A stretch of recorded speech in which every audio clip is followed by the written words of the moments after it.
बहुत समय पहले अरावली की पहाड़ियों के बीच बसे सूर्यगढ़ नाम के राज्य पर राजा वीरेंद्र सिंह का राज था। राज्य समृद्ध था, प्रजा खुश थी, पर महल के सबसे ऊंचे बुर्ज में एक ऐसा रहस्य छिपा था जिसके बारे में कोई खुलकर बात नहीं करता था। कहा जाता था कि हर पूर्णिमा की रात महल की सबसे ऊपरी खिड़की से नीली रोशनी किसी पहरेदार की तबीयत अचानक बिगड़ जाती है। कुछ तो कहते थे वो रोशनी किसी खजाने की है, कुछ कहते किसी श्राप की। राजा वीरेंद्र सिंह बहादुर थे, पर इस रहस्य ने उन्हें भी बेचैन कर रखा था। उन्होंने अपने सबसे विश्वस्त सेनापति अर्जुन को बुलाया। अर्जुन, राजा ने धीमी आवाज में कहा, आज पूर्णिमा तुम उस बुर्ज में जाओ और पता लगाओ कि वहाँ क्या छिपा है। अर्जुन तलवार और मशाल लेकर रात के तीसरे पहर में बुर्ज की ओर बढ़ा। जैसे जैसे वो ऊपर चढ़ता गया, हवा ठंडी होती गई और एक अजीब सी फुसफुसाहट सुनाई देने लगी। ऊपर पहुंचकर उसने देखा एक जिस पर अजीब निशान बने थे। दरवाजा बंद पर भीतर से नीली रोशनी झांक रही थी। अर्जुन ने दरवाजा धक्का दिया। चर्र, दरवाजा खुला तो अंदर एक कमरा था जिसमें बीचों बीच एक पुराना संदूक रखा था। संदूक अपने आप हल्का हल्का कांप रहा था, जैसे अंदर कुछ जिंदा हो। अर्जुन ने सावधानी से ताला तोड़ा। जैसे ही ढक्कन खुला, तेज नीली रोशनी फैल गई और एक आवाज, किसी ने मुझे आजाद कर ही दिया। अर्जुन पीछे हट गया। रोशनी के बीच से एक बूढ़ा आदमी निकला, पर उसकी आंखें चमक रही थीं। तुम कौन हो? अर्जुन ने तलवार तानते हुए पूछा। बूढ़ा मुस्कुराया। मैं इस राज्य का पहला राजा हूं, जिसे उसके ही मंत्रियों ने धोखा देकर इस संदूक में कैद कर दिया था। अर्जुन सन्न रह गया।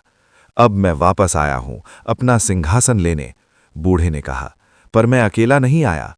इतना कहते ही कमरे की दीवारों से छायाएं उतरने लगीं, सैकड़ों परछाइयां, जैसे कोई सेना जाग उठी हो। अर्जुन भागकर राजा वीरेंद्र सिंह के पास पहुंचा और सब बताया। राजा ने तुरंत सभा बुलाई, पर तभी महल के बाहर शंख बजने लगे। पहरेदार दौड़ते हुए आए।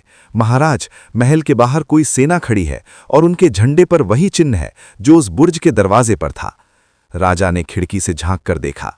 धुंध में सैकड़ों सैनिक खड़े थे और सबसे आगे वही बूढ़ा राजा, अब युवा और शक्तिशाली रूप में। वो मुस्कुरा रहा था। आज सूर्यगढ़ का असली राजा लौट आया है, उसकी आवाज हवा में गूंजी। राजा वीरेंद्र सिंह ने तलवार उठाई, पर तभी अर्जुन ने धीरे से कहा, महाराज, कुछ तो गलत है। अगर वो सच में पहला राजा है तो महल के पुराने चित्रों में उसका चेहरा अलग क्यों है? राजा चौंक गए। नीचे खड़ा वो आदमी असली राजा नहीं था। तभी अचानक महल के अंदर से ही नीली रोशनी फिर चमकी और सिंहासन कक्ष का फर्श हिलने लगा। अर्जुन ने घबरा कर कहा, महाराज, कहीं असली रहस्य अभी भी संदूक में तो नहीं था? फर्श फटने लगा और नीचे से एक और आवाज आई, तुमने गलत व्यक्ति को आजाद किया है। अब असली कैदी कौन था और जो बाहर खड़ा है वो कौन? पूर्णिमा की रात अभी खत्म नहीं हुई थी और सूर्यगढ़ की असली कहानी तो अब शुरू हुई थी।